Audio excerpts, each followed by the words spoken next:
Nirma washing powder का jingle भारतीय TV की दुनिया के सबसे मशहूर विज्ञापनों में से एक है। 90 के दशक के लोगों की जुबान पर आज भी ये जिंगल चढ़ा हुआ है। ये जिंगल ने एक दौर में इस वॉशिंग पाउडर की बिक्री में जबरदस्त इजाफा कर दिया था। बच्चों से लेकर बूढ़ों तक सभी दुकानों पर जाकर यही वॉशिंग पाउडर मांगते थे। लेकिन उसी के साथ एक सवाल भी सभी के मन में बना रहा कि आखिर डिटर्जेंट पाउडर के पैकेट पर बनी वह बच्ची कौन है। डिटर्जेंट पाउडर के पैकेट पर एक लड़की सफेद फ्रॉक पहने नजर आती है। समय के साथ टीवी विज्ञापन में अलग अलग कैरेक्टर्स भी आए, लेकिन विज्ञापन के ऊपर बनी ये बच्ची तब से अब तक एक ही है। ऐसे में ये दिलचस्पी बढ़ जाती है कि आखिर ये बच्ची है कौन। असल में इस बच्ची का नाम था निरुपमा, जिसके नाम पर ही वॉशिंग पाउडर का नाम निरमा रखा गया। निरुपमा अब हमारे बीच नहीं है। साल 1969 की बात है। गुजरात के करसन भाई ने निरमा वॉशिंग पाउडर की शुरुआत की। करसन भाई की एक बेटी थी, नाम था निरुपमा, लेकिन प्यार से सभी उसे निरमा बुलाते थे।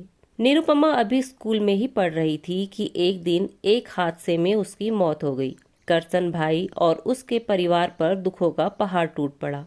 एक पिता होने के नाते करसन भाई की यही ख्वाहिश थी कि एक दिन उनकी बेटी दुनिया में खूब नाम कमाए। अपने जिगर के टुकड़े को खो देने का दुख करसन भाई को अंदर तक तोड़ चुका था, लेकिन फिर उन्होंने वहीं से हिम्मत भी पाई। उन्होंने तय किया कि वह निरमा को अमर कर देंगे। करसन भाई ने निरमा वॉशिंग पाउडर की शुरुआत की और पैकेट पर निरमा की तस्वीर लगानी शुरू कर दी। ऐसे में निरुपमा की झूमती हुई इस सुंदर सी तस्वीर को पैकेट पर जगह दी गई। लेकिन बाजार में उतरने और कंपटीशन के कारण करसन भाई को बहुत दिक्कतें भी आई।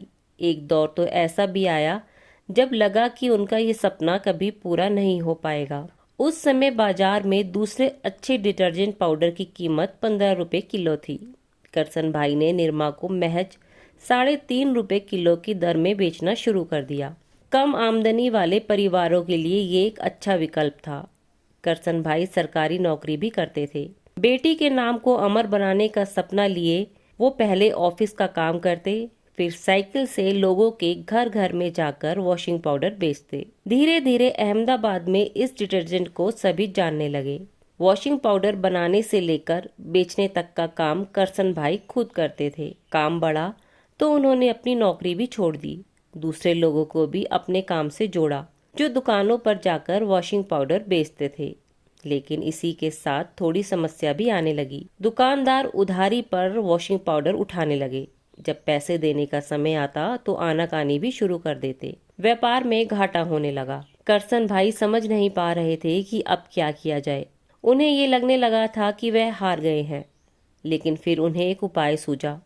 उन्होंने तय किया कि वह एक टीवी विज्ञापन बनवाएंगे। टीम की मीटिंग बुलाकर विज्ञापन बनाने का फैसला किया गया। ये शानदार जिंगल तैयार हुआ। लेकिन इसी के साथ करसन भाई ने एक और प्लान बनाया। उन्होंने विज्ञापन के टीवी पर आने से पहले बाजार से निरमा के सारे पैकेट उठवा लिए। टीवी पर विज्ञापन आया, जिंगल जुबान पर चढ़ गया। लोग बाजार में वॉशिंग पाउडर ढूंढने लगे। अब दुकानदारों के लिए निरमा डिटर्जेंट रखना और बेचना मजबूरी बन गया। इस तरह ये वॉशिंग पाउडर देश भर में पॉपुलर हो गया। साथ ही करसन भाई का निरुपमा को अमर बनाने का ख्वाब भी पूरा हो गया।